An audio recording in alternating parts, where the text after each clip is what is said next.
I have never read this book before.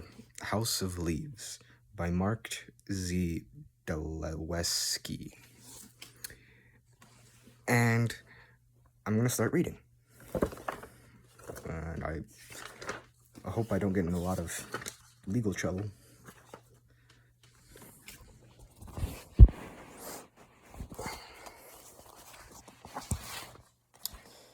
I still get nightmares. In fact, I get them so often, I should be used to them by now. I'm not.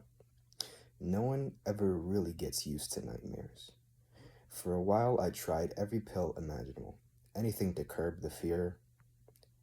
Exerden, PMS, melatonin, L-tryptophan, Valium, Vicodin, quite a few members of the Barbadol family, a pretty extensive list, frequently mixed, often matched with shots of bourbon and a few rasping bong hits. Sometimes even the vaporous confidence trip of cocaine. None of it helped. I think it's pretty safe to assume there's no lab sophisticated enough yet to synthesize the kind of chemicals I need. A Nobel, a Nobel Prize to the one who invents that puppy. I'm so tired. Sleep's been stalking me for too long to remember. Inevitable, I suppose. Sadly, though, I'm not looking forward to the prospect. I say sadly because there's a time when I actually enjoyed sleeping. In fact, I slept all the time. That was before my friend Lude woke me up at 3 in the morning and asked me to come over to his place. Who knows, if I didn't hear the phone ring, would everything be different now? I think about that a lot. Actually, Lude told me about the old man a month or so before that fateful evening. Is that right? Fate? I'm sure as hell it wasn't full. Or was it exactly that? I'd been in throes of looking for an apartment after a little difficulty with a landlord who woke up the morning convinced he was Charles de Gaulle. Daguli. Dagali? I don't know, bruh.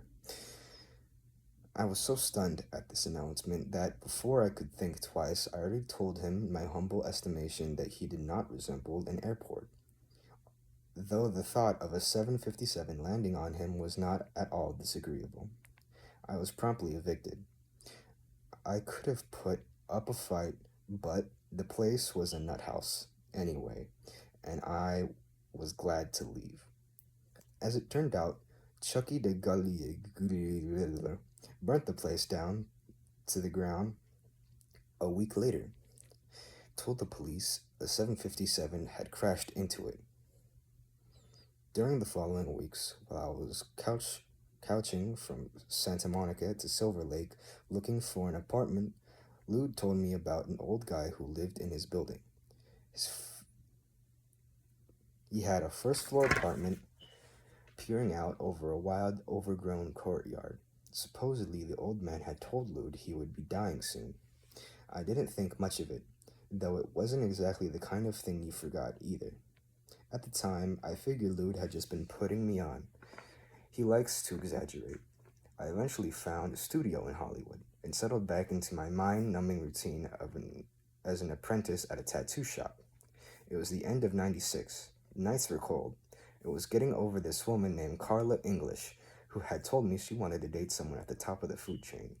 So I demonstrated my unflagging devotion to her memory by immediately developing a heavy crush on a stripper who had a thumper tattoo right beneath her G-string, barely an inch from her shaved hoo-ha, or as she liked to call it, the happiest place on earth.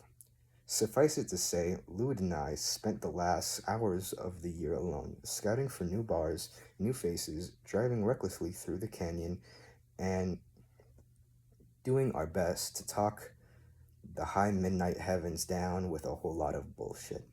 We never did. Talk them down, I mean. Then the old man died.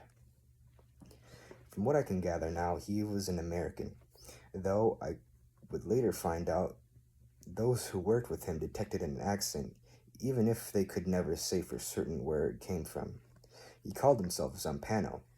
It was The name he put down on an apartment lease and on several other fragments I found.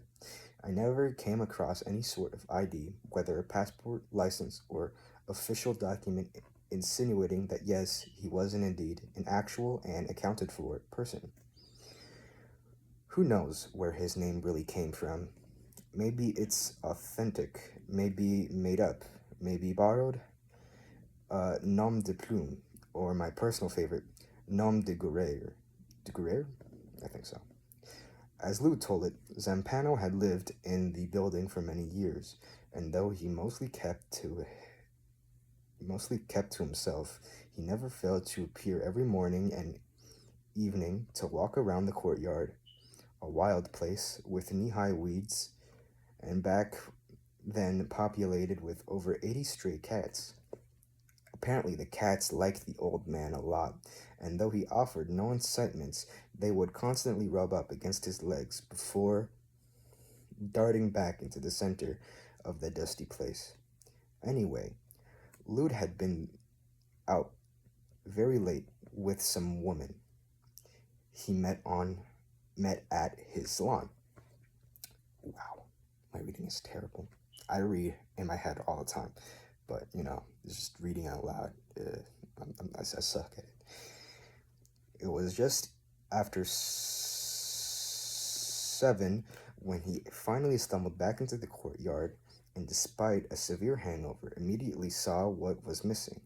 Lude frequently came home early and was always found the old guy working his way around the perimeter of all those weeds, occasionally resting on a sun-beaten bench before taking another round.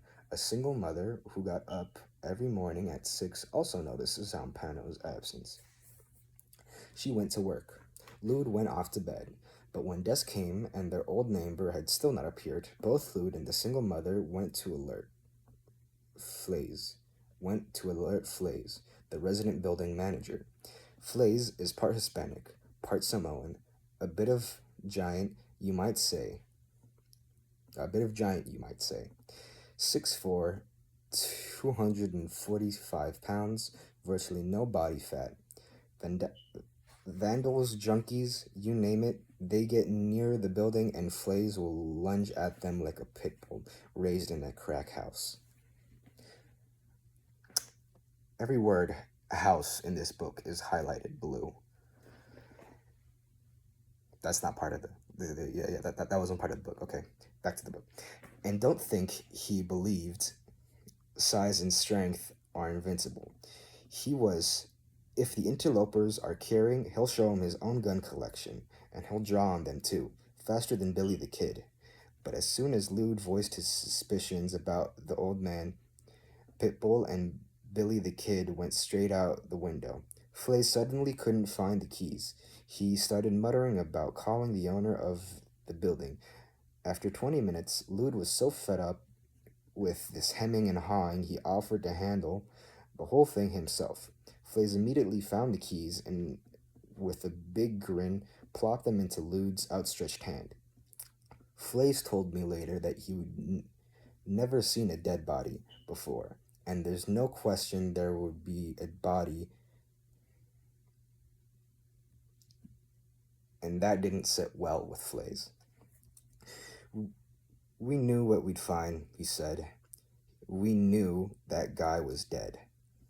The police found Zampano just like Lude found him, lying face down on the floor. The paramedics said that there was nothing unusual, just the way it goes. 80-some years and the inevitable kerplunk.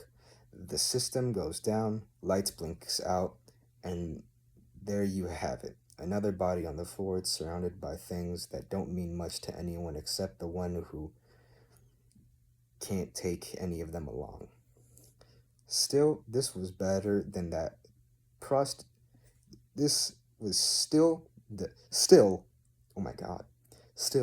was better than the prostitute and the paramedics had seen earlier that day. She had been torn to pieces in a hotel room, parts of her body used to paint the walls and ceiling red. What? Okay, I'm going to reread this again.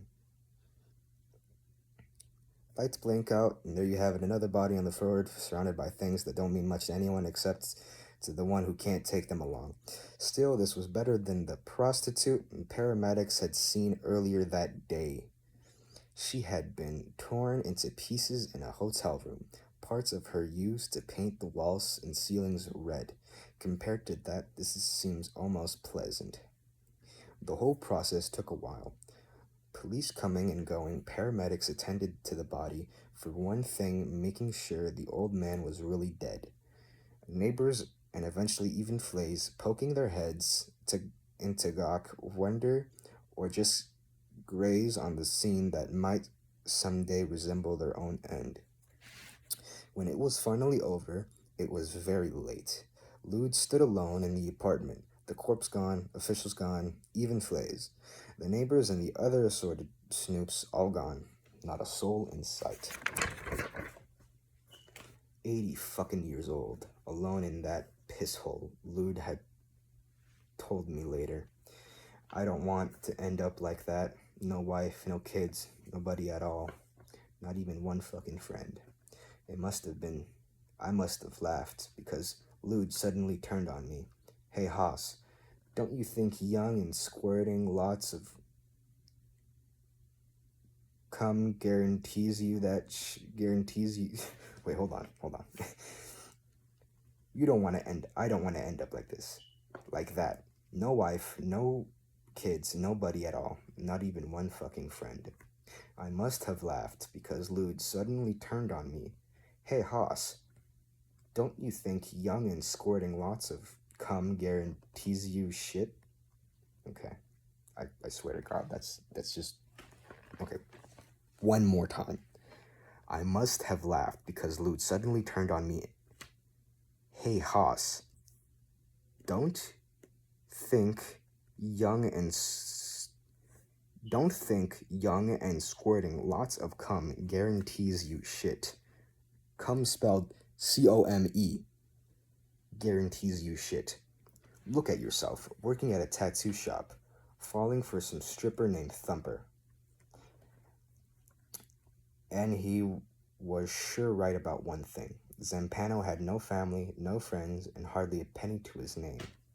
The next day, the landlord posted a notice of abandonment, and a week later, declaring that the contents of the apartments were worth less than $300. He called some charity to haul the stuff away. That was the night Lude made his awful discovery, right before the boys from Goodwill, or wherever they came from, swept in with their gloves and hand trucks. When the phone rang, I was fast asleep. Anybody else I would have hung up on, but Lude's a good enough friend. I actually dragged my ass out of bed at 3 in the morning and headed over to Franklin. He was waiting outside the gate with a wicked gleam in his eye. I should have turned around right then. I should have known something was up, at the very least, sensed the consequences lingering in the air, in the hour, in Lude's stare, in all of it, and fuck. I must have been some kind of moron to have been so oblivious to all those signs. The way Lude's key rattled like bone chimes as he opened the main gate, the hinges suddenly shrieking as if we weren't entering a crowded building, but some ancient moss-eating crypt. One more time. The hinges suddenly shrieked as if we weren't entering a crowded building, but some ancient moss-eaten crypt. Or the way we paddled down the dank hallway, buried in shadows, lamps above hung with spangles of light that I swear now must have been the work of gray, primitive spiders. Or probably most important of all, the way Lude whispered when he told me things I couldn't give a damn about back then, but now, well, my nights would be a great deal shorter if I didn't have to remember them. Even see yourself doing something in the past Okay, my bad. Ever see yourself doing something in the past, and no matter how many times you remember, you still want to scream, stop, somehow redirect the action, reorder the present? I feel that way now, watching myself tug stupidly along by inertia, my own inquisitiveness or whatever else, and it must have been something else, though what exactly I have no clue. Maybe nothing. Maybe nothing's all. A pretty meaningless combination of words. Nothing's all. But, one, I like it just the same. It doesn't matter anyway. Whatever orders the path of all my yesterdays was strong enough that night to draw me was past all those. Okay, I'm going to read that one more time. But, one, I like it just the same. It doesn't matter anyway. Whatever orders the path of all my yesterdays was strong enough that night to draw me past all those sleepers, kept safely at bay from the living, locked behind their sturdy doors, until I stood at the end of the hall, facing the last doors on the left, an unremarkable door, but still a door to the dead. Lude, of course, had been unaware of the unsettling characteristics of his little journey to the back of the building. He had been recounting to me in many ways, dwelling upon what had happened following the old man's death. Two things, Hoss, Lude muttered as the gate glided open. Not that they make much difference, and as far as I can tell, he was right. They had very little to do with what follows. I include them only because they're a part of the history surrounding Zampano's death. Hopefully, you'll be able to make sense of what I can represent. No, represent, though still fail to understand. The first particular thing Lou told me, leading the way around the short flight of stairs, were the cats. Apparently, in the months preceding the old man's death, the cats had begun to disappear. By the time he died, they were all gone. I saw one with its head ripped off, and another with its guts strewn all over the sidewalk. Mostly, though, they just vanished. The second particular thing you'll see for yourself, Lude said, lowering his voice even more as we slip past the room of what looked suspiciously like a coven of musicians, all of them listening intently to headphones, passing around a spliff. Right next to the body, Lude continued. I found those gouges? Gouges? Yeah, gouges in the hardwood floor, a good 6 or 7 inches long. Very weird. But since the old man showed no signs of physical trauma, the cops let it go. He stopped. When we stopped. He stopped. We had reached the door. Now I shudder. Back then, I think I was elsewhere, more than likely daydreaming about Thumper. This will probably really wig you out. I don't care. But one night, I even rented Bambi and got a hard on. That's how bad it was. That's how bad I had it for her. Thumper was something else, and she sure beat the hell out of Clara English. Perhaps at the moment, I was even thinking about what the two would look like in a cat fight. One thing's for sure, though. When I heard Lude turn the bolt in Zampano's door, I lost sight of those dreams. What hit me first was the smell. It wasn't exactly. It wasn't a bad smell, just incredibly strong. It wasn't one thing either. It was extremely layered. A, pan, a patina upon aggressive patina of odor. The actual source of which had long since evaporated was then had long since evaporated, Back then it had overwhelmed me. So much of it. Cloying, bitter, rotten, even mean. These days, I can no longer remember the smell, only my reaction to it. Still, if I had to give it a name, I think I would call it the scent of human history. A composite of sweet urine, shit, blood, flesh, and semen, as well as joy, sorrow, joy, sorrow, rage, vengeance, fear, love, hope, and jealousy. No, and a whole lot more.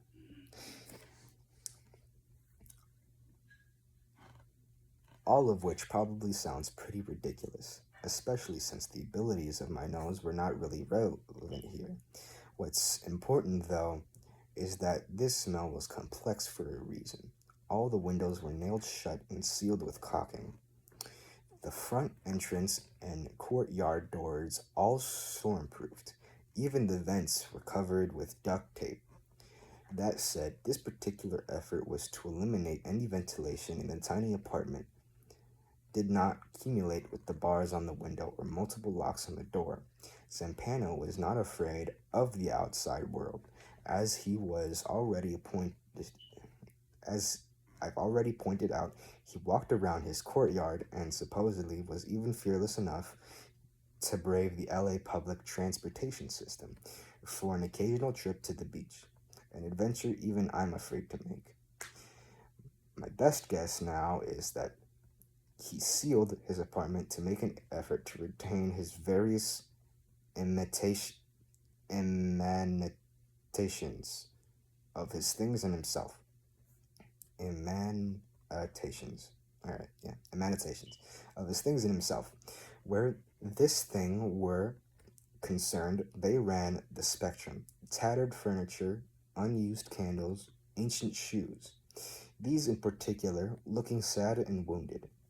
Ceramic bowls, as well as glass jars and small wood boxes full of rivets, rubber bands, seashells, matches, peanut shells, and 1,000 different kinds of elaborately shaped and colored buttons. One ancient beer stein held nothing more than discarded perfume bottles, and I discovered the refrigerator wasn't empty, but there wasn't any food in it either. Zampuno had crammed it full of strange, pale books. Of course, all of that's gone now. Long gone. The smell, too. I'm left with only a few scattered mental snapshots. A battered Zippo lighter with patent pending printed at the bottom. The twinning metal ridge looking a little like some tiny spiral staircase winding down into the bulbous interior of the light socket. And for some odd reason, what I remember most of all, a very old tube of chapstick with an amber-like resin hard and cracked, which still isn't entirely accurate, though don't be misled into thinking I'm not trying to be accurate. There were, I admit, other things I recall about this place. They just don't seem relevant now. To my eye, it was all just junk, timed to having performed no economic alchemy there, which hardly mattered, as Lou hadn't called me over to root around in these particulars, in these particular, and use and to use one of those big words I eventually learned in the insinuating months.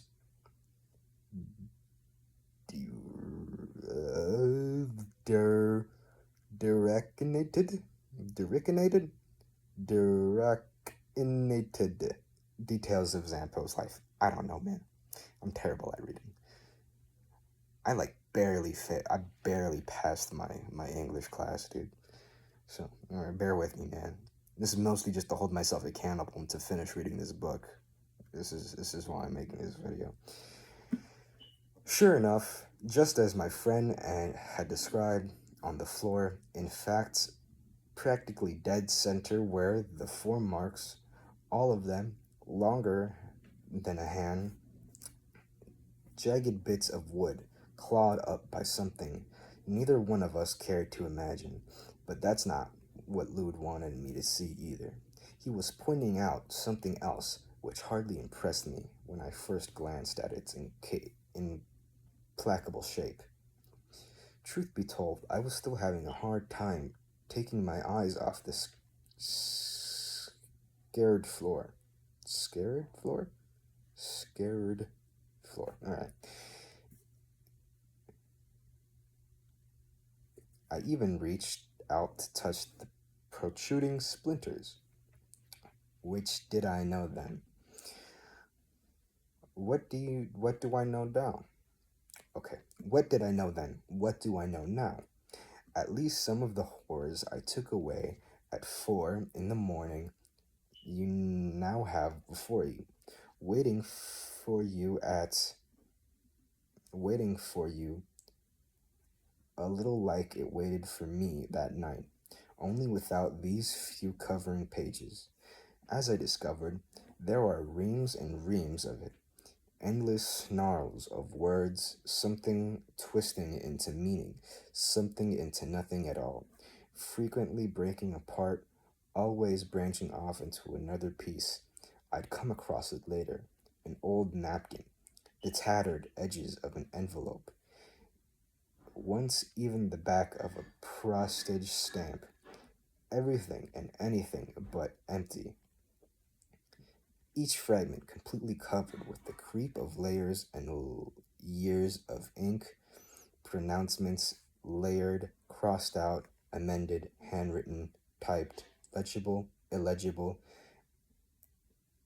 imperturbable, imperturbable, impregnated, blah, blah, blah, blah, lucid, torn, stained, scotch tape, some bits crisp and clean, others faded, burnt, or folded and refolded. So many times the creases have obliterated. So whole passages of God knows what, sense, truth, deceit, a legacy of prophecy or lunacy, or nothing of the kind. And in the end of achieving, designating, describing, recreating, find your own words, I have no more, or plenty more, but why? And all to tell what? Lou didn't need to have the answer, but somehow he knew I would. Maybe that's why we were friends. Or maybe I'm wrong. Maybe he did need the answer. He knew what. He just knew he wasn't the one who could find it. Maybe that's the real reason we're friends. But that's probably wrong too. One thing's for sure, even without it touching, both of us slowly begin to feel its heaviness, sense something horrifying in its proportions, its silence, its stillness, even if it did seem to have been shoved almost carelessly into the side of the room. I think now, if someone had said to be careful, he would have. We would have. I know a moment came when I felt certain in resolution, in resolute blackness, was capable of anything, maybe even of slashing out, tearing up the floor, murdering Zampano, murdering us, maybe even murdering you. And then the moment passed. Wonder and the way the unimaginable is sometimes. Wonder and the way the unimaginable is sometimes. Suggested by the inanimate sudden suggested by the inanimate suddenly faded. The thing became only a thing, so I took it home. Back then, well, it's way back then by now. You could have found me downing shots of whiskey at La Pouble annihilating my inner ear at Bar Deluxe or dining at Jones with some very busty redhead I'd met at House of Blues. Our conversation traversing wildly from clubs we knew well to clubs we'd like to know better. I'm sure as fuck wasn't bothered by the old man Z's words. All those signs I just now finished telling you about quickly vanished in the light of the subsequent days, or had never been there to begin with, existing only in retrospect. At first, only curiosity drove me to one phrase to pick up. Often, a new day would pass before it could pick up another. Mauled, scrapped, maybe even a week. But still, I returned for 10 minutes, maybe 20 minutes, grazing over the scenes, the names, small connections starting to form, minor patterns evolving in those spare slivers of time. I never read for more than an hour. 31 minutes and 9 seconds. And even if satisfaction supposedly brought it back, there's still that little problem with the man on the radio telling me more and more about some useless information. But I didn't care. I just turned on the radio, and then one evening I took over at my clock I looked over at my clock and discovered 7 hours had passed. Lude had called, but I didn't notice the phone ring. I was more than a little surprised when I found out his message on my answering machine. That wasn't the last time I lost sense of time either. In fact, it began to happen more often, dozens of hours, just blinking by, lost in the twists of so many dangerous sentences. Slowly but surely, I grew more and more disoriented, increasingly more detached from the world. Sometimes sad and awful, straining around the edges of my mouth, surfacing in my eyes, I stopped going out at night. I stopped going out. Nothing could distract me. I felt like I was losing control. Something terrible was going to happen. Eventually, something terrible did happen. No one could reach me, nor Thumper, not even Lude. I nailed my windows shut and threw out the closet and bathroom doors, storm-proofed everything, and locks. Oh yes, I bought plenty of locks. Chains too. Oof. A dozen measuring tapes, and nailing all of those straight into the floor and wall. They look suspiciously like metal rods, or, from a different angle, the fragile ribs of some alien ship. However, unlike Zampano, this wasn't about the smell. This was all about space. I wanted a closed, involatile, and most of all, immutable space. At least, the measuring tape should have helped. They didn't. Nothing did. I just fixed myself some tea on a hot plate here. My stomach's gone. I can barely keep even this honey milked stuff down. But I need the warmth. I'm in a hotel now. My studio's history. A lot these days is history. I haven't even washed the blood off yet. Not all of it's mine either. Ooh, it's my first time reading this book. This is why I'm making so many mistakes. Still, caked around my fingers, signs of it on my shirt. What's happened here? I keep asking myself. What have I done? What would you have done? I went straight for the guns, and I loaded them, and then I tried to decide what to do with them. The obvious thing was to shoot something. After all, that's what guns are designed to shoot something. But who or what? I didn't have a clue. There were people and cars outside my hotel window. Midnight people I didn't know. Midnight cars I've never seen before. I could have shot them. I could have shot them all. I threw up in my closet instead. Of course, I have only my own immeasurable stupidity to blame for the winding up here. The old man left plenty of clues and warnings. I was a fool to disregard them. Or was it the reverse? Did I secretly enjoy them? At least I should have had some fucking inkling of what I was getting into when I read this note written just one day before he died. January 5th, 1997. Whoever finds and publishes this work shall name Okay, whoever finds and publishes this work shall be entitled to all proceeds. I ask only that my name take in its rightful place. Perhaps you will even prosper.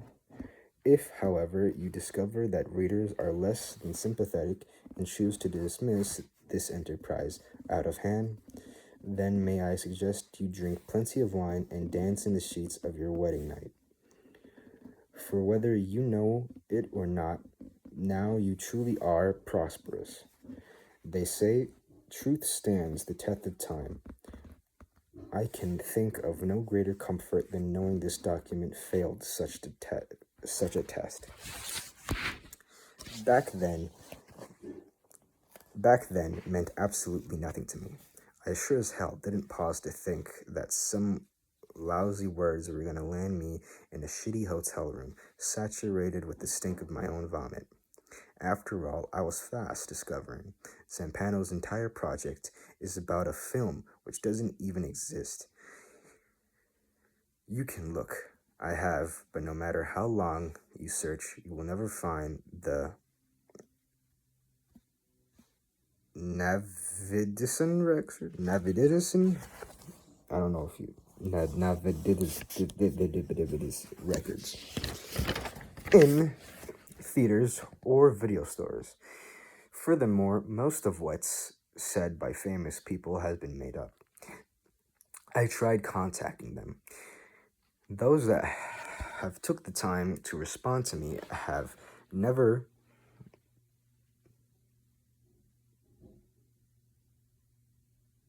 hold on. Those that took the time to respond to me have never heard of Will this guy, let alone Zampano. As far as the books cited in the footnotes, a good portion of them are fictitious. For instance, Gavin Young's Shot in the Dark, which doesn't exist, nor does the works of Hubert Howie Bancroft, volume XXVIII. It's Roman numerals. I don't know which one it is. On the other hand, virtually any dimwit can go to a library and find M.W. Lizzie or H.J. Thomas ancient lore and medieval Latin glossaries. There really was a rebellion on 1973 Skylab mission in La Belle Nicoise? It's Le Buchen. I have no idea. Is made up as it is. I assume the bloody story of Quesadilla. No. Quesadilla. Okay, I think so. Quesadilla and I hope I'm not saying Quesadilla. I don't know. And Milano. Add this, my own mistakes, and there's no doubt I'm responsible for plenty, as well as those errors Zampano made, which I failed to notice or correct. And you'll see why there's suddenly a whole lot here not to take too seriously. In retrospect, I also realized there's probably numerous people who would have worked on who would have been better qualified to handle this work.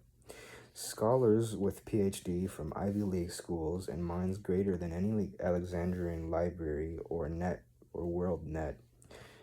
Problem is, those people were still in their universities, still on their net, and still somewhere near Whitley when an old man without friends or family died. Zampano, I've come to recognize now, was very funny man, but his humor was what worry. But his humor was that W-R-Y, desiccated, desiccated, kind soldier whisper, Dis, desiccated, okay, kind of soldier whisper. All their jokes subsurface the corner of the mouth, told as they wait together in their outpost, slowly realizing that help's not going to reach them in time and coming to nightfall. No matter what they've done or what they try to say, slaughter will overrun them all. Carrion dawn for vultures. See, the irony is, it makes no difference that the document at the heart of this book is fiction. Zampano knew from where to go that what's real. Zampano knew from the get-go what's real or isn't real doesn't matter here. The consequences are the same. I can suddenly imagine the cracked voice I never heard, lips barely creasing into a smile, eyes pinned in darkness on darkness. Irony. Irony can never be more than our own personal magnet line. The drawing of it, for the most part, purely arbitrary. It's not surprising at all when it came to undermining its own work. The old man was superbly capable. False quotes or invented sources, however, all pale in comparison to his biggest joke. Zampano writes constantly about seeing, what we see, how we see, and what in turns we can't see, and what in turn we can't see. Over and over again, in one form or another, he returns to the subject of light, space, shape, color, line, focus, tone, contrast, movement, rhythm, perspective, and composition. None of which is surprising, considering Zampano's piece centers on a documentary called This Records, made by a Pulitzer Prize-winning photojournalist who must somehow capture the most difficult subjects of all, the sight of darkness itself. Ought to say, at the least, at first I figured Zampano was just a bleak old dude, the kind who made Itchy and Scratchy look like Calvin and Hobbes. His apartment, however, didn't come close to anything envisioned by Joel Peter Whitkin,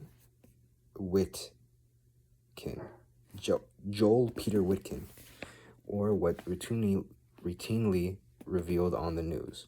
Sure, his place was eclectic, but hardly grotesque, or even that far out of the ordinary, until, of course, you took a more careful look and realized, hey, why are these candles unused? Why no clocks? None on the walls, not even on the corner of the dresser. And what's with these strange, pale books, or the fact there's hardly a goddamn bulb in the whole apartment, not even one in the refrigerator? Well, that, of course, was Zampano's greatest ironic gesture. Love of love, written by the broken-hearted. Love of life, written by the dead. All this language of light, film, and photography. He hadn't seen a thing since the mid-50s. He was blind as a bat. Almost half the books, that's interesting, he was blind the whole time. Almost half the books he owned were in Braille. Lude and Flays both confirmed that over the years, the old guy had numerous readers visiting him during the day. Some of these came from community centers, the Braille Institute, or were just volunteers from USC, UCLA, or Santa Monica College. No one ever spoke with him, however, claimed to know him well, even though more than a few were willing to offer me their opinions. One student believed he was certifiably mad. Another actress who had spent a summer reading to him thought Zampano was a romantic. She had come over one morning and found him in a terrible way. At first, I assumed he was drunk, but the old guy never drank, not even one sip of wine. Didn't smoke either. He really lived a very austere life. Anyway, he wasn't drunk, just really depressed. He started crying and asked me to leave. I fixed him some tea. Tears don't frighten me. Later, he told me it was heart trouble. Just old heartache matters, he said. Whoever she was, she must have been really special. He never told me her name. As I eventually found out, Zampano had 7 names. He would occasionally mention Beatrice, Gabriel, Anne-Marie, Dominique, Elaine, Isabel, and Claudine. He apparently only brought them up when he was disconsolated, and for whatever reason dragged back into the dark, tangled time. At least there's something more realistic about the 7. Hold on. He apparently only brought them up when he was disconsolated, and for whatever reason dragged back into some dark, tangled time. At least there's something more realistic about 7 lovers than one mythological Helen. Even in his 80s, Zampano sought out the company of the opposite sex. Coincidence had no hand in arranging for all his readers to be female. As he openly admitted, there is no greater comfort in life than those soothing tones created in a woman's words, except maybe his own words. Zampano was, in essence, to use another big word, a graphomaniac. He scribbled until he died, and while he came close a few times, he never finished anything, especially the work he would unabashedly describe as either his masterpiece or his precious darling. Even the day before he failed to appear in the dusty courtyard, he was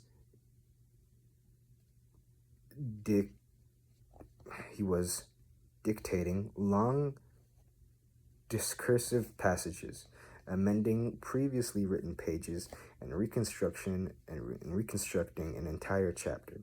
His mind never ceased branching out into new territories. The woman who saw him for the last time remarked that whatever it was he could do never quite addressed in himself prevented him from ever settling. Death finally saw to that. Okay, hold on. I'm going to read this a little bit again. The woman who saw him for the last time remarked that whatever it was he could never quite address in himself prevented him from ever settling. Death finally saw to that. With a little luck, you'll dismiss this labor, react as Zampano had hoped. Call it needlessly complicated, pointlessly obtuse, prolix, your word ridiculously conceived. And you'll believe all you've said, and then you'll put it aside, though even here, just that one word aside makes me shudder. For what is ever really just put aside? You and you'll carry it on, eat, drink, be merry, and most of all, you'll sleep well. Then again, there's a good chance you won't. This much I'm certain of. It doesn't happen immediately. You'll finish, and that will be that. Until the moment will come, maybe in a month, maybe in a year, maybe even several years. You'll be sick or feeling troubled or deeply in love, quietly uncertain, or even content for the first time in your life. It won't matter. Of all the blue, of all of the blue, beyond any cause, huh, huh, my mind. Ugh, okay. You'll be sick, or you're feeling troubled, or deeply in love, or quietly uncertain, or even content for the first time in your life. It won't matter. Out of the blue, beyond any cause you can trace, you'll suddenly realize things are not how you perceive them to be at all. For some reason, you will no longer be the person you believed you once were. You will detect slow and subtle shifts going on all around you. More importantly, shifts in you. Worse, you'll realize it's always been shifting, like a shimmer of sorts, a vast shimmer, only dark like a room. But you won't understand why or how. You'll have forgotten what granted you this awareness in the first place. Old shelters, television, magazine, movies, it won't protect you anymore. You might try scribbling it in a journal or on a napkin, maybe even in the margins of this book. That's when you'll discover you no longer trust the very walls you always took for granted. Even the hallways you've walked for hundreds of times will no longer feel much longer, and the shadows, any shadows at all, will suddenly seem deeper and much, much deeper. You might try then, as I did, to find a sky so full of stars it will blind you again. Only no sky can blind you now. Even with that iridescent magic up there, your eye will no longer linger on the light. It will no longer trace constellations. You'll care only about the darkness, and you'll watch it for hours, for days, maybe even for years, trying in vain to believe you're some kind of indispensable, universe-appointed sentinel. As if just by looking, you could actually keep it all at bay. It will get so bad, you'll be afraid to look away. You'll be afraid to sleep. Then no matter where you are, in a crowded restaurant, or on some desolate street, or even in the comfort of your own home, you'll watch yourself dismantle every assertion you've ever lived by. You'll stand aside as a great complexity intrudes, tearing apart piece by piece all you've carefully conceived.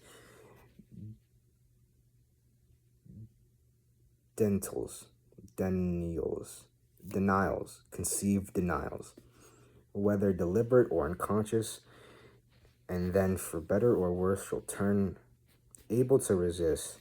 Try to resist, you still will, fighting with everything you've got not to face the thing you most dread. What is now, what will be, what has always come before. The creature you truly are, the creature we all are, buried in the nameless black of a name, and then the nightmares will begin. Johnny Truant, October 31st, 1998, Hollywood, CA. All right, that's the introduction. I'll read some more tomorrow. This is mostly just for me. If you do like it or you don't like it, I don't really care.